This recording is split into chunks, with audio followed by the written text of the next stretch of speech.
Once upon a time, when I was a kid in South Carolina's low country, twang was everywhere. In our sanctified church, there was sacred steel. Television was full of Soul Train and Hee Haw, Al Green and Conway Twitty. Twang was all of us in the backyard, kinfolk and folk from the church stopping by, deacons and missionaries and whatnot, sitting around a big bonfire, eating boiled peanuts and oysters and just carrying on. I can still hear the twang in their voices as they talked late into the night, long after I'd been sent to bed. It wasn't until I left home for the concrete pastures of New York City and made a joyful noise with my own music that I realized twang was inside me, with a heartbeat and a backbeat that kept me out of step with the world. Once upon a time, twang really was everywhere, because for 400 years, African captives saturated the Americas with their food, their music, their traditions. In the South, twang was like a living, breathing thing that connected us to the earth, to the elements, and to each other. Everybody got a hold of our twang and made it their own.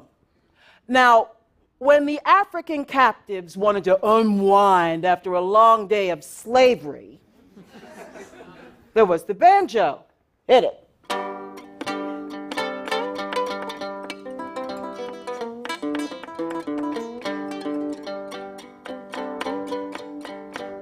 Up until the 1840s, we black folk were the only ones who played this instrument.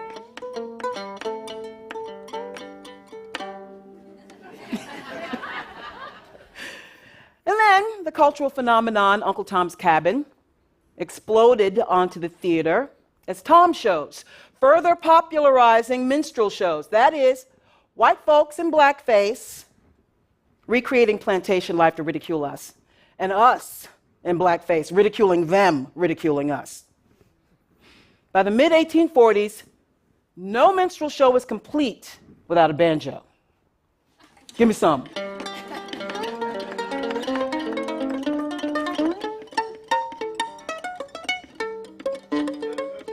Some of that.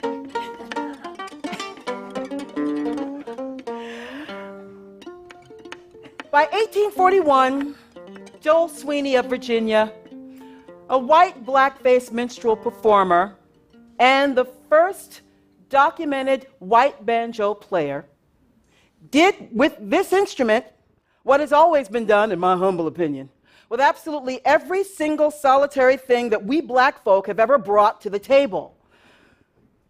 He sold it.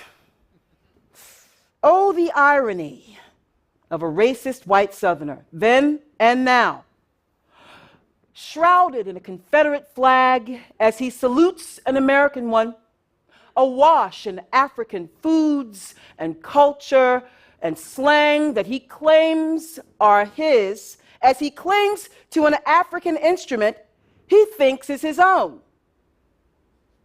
The banjo endured minstrelsy for 100 years, and a sales pitch that stretched from 1840s middle class all the way to 1890s rich white Victorian elite. Somewhere in there, as it made its way through ragtime and swing big bands to reach the folky, highly sanitized Appalachian retelling of its origins, it was speeding towards a thorough whitewashing.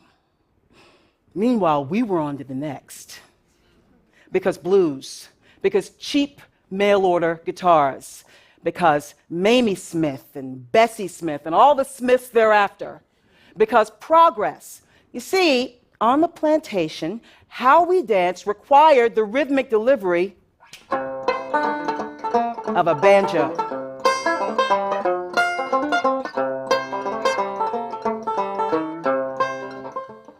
When the dance changed, the instrument changed, and that changed the music.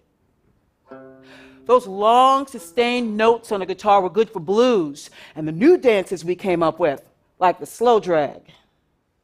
Then the Great Migration happened, the guitar was electrified, and we used that electric guitar to create music that changed the world, like how we do. We never gave up on the banjo. We were just busy creating all this other music that didn't require it, like rock and roll. There were many, many African Americans who enjoyed hillbilly as much as the white folks did. And why not? We heard our spirituals and our blues in the songs they made, in many instances recorded by African American jazz musicians. We didn't need any marketing pundits to sell us music that we already knew was ours. When it was time to sell hillbilly to poor and working class white folks, those early A&R men tapped into, amongst other factors, a pre-Civil War nostalgia for the good old days. It was really a yearning for a highly idealized Southern pastoral scenario, one that somehow didn't include messy details like the Middle Passage or slavery. Thus began a great sonic divide. And the lies have gone on for so long, most people don't even know that banjos are from Africa. But they are, Blanche. They are. It was Gambian folklorist and musician Daniel Jada who proved that the akanting is a direct ancestor of the banjo, played in the same downstroke technique as the classic banjo of the 1840s. In 2000, he brought his research, a decade's worth, to the Banjo Collectors Conference in Boston, Massachusetts. And their response? They said he made the whole thing up. Actually, his Swedish, assistant got death threats, so there's that. I guess that whole disbelief thing, he got off on the easy side. Clearly, that bubble of whiteness is ready to be popped because blackness is what it's made of. If it weren't for African-American guitarist Arnold Schultz and his thumb-style technique, there would be no Bill Monroe, and without Bill Monroe, there would be no bluegrass. If it weren't for African-American guitarist and performer Roscoe Teat-Tot Payne, the only mentor and the only teacher to Hank Williams, country music wouldn't exist as we know it. Leslie Riddle wrote songs, transcribed old Negro spirituals, and gave all his guitar know-how to the legendary Carter family, transforming, shaping country music in the process. If you remove Southern white pastoral yearnings from country music, then twang becomes the soul of an African captive that knows he or she will stand in the heat of a blazing sun and never see the light of day again. Their bodies were not their own. They knew that. And as their descendant, you know it too, even if your body is immortal, Henrietta Lacks. This system was not designed to protect us. That's why they can take your life like it doesn't even matter, like it was never yours to begin with, and never be held accountable for it, Ricky Boyd. Like they always have, Emmett Till, Scottsboro Boys. There is a blackness that is unrelenting, unyielding, unapologetic. Twang is the essence of that blackness. And now that African American musicians are rediscovering the twang in black music, the whole world is rediscovering Black Americana.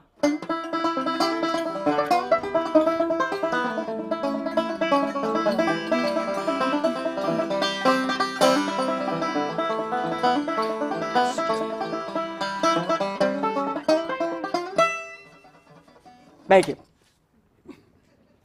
If American music were a house, African music traditions would be the joists and the beams that allow it to stand, and blues would be the house itself. We have every right to own the house we built. And someday, when we do, perhaps we'll all join hands and sing that old Negro spiritual.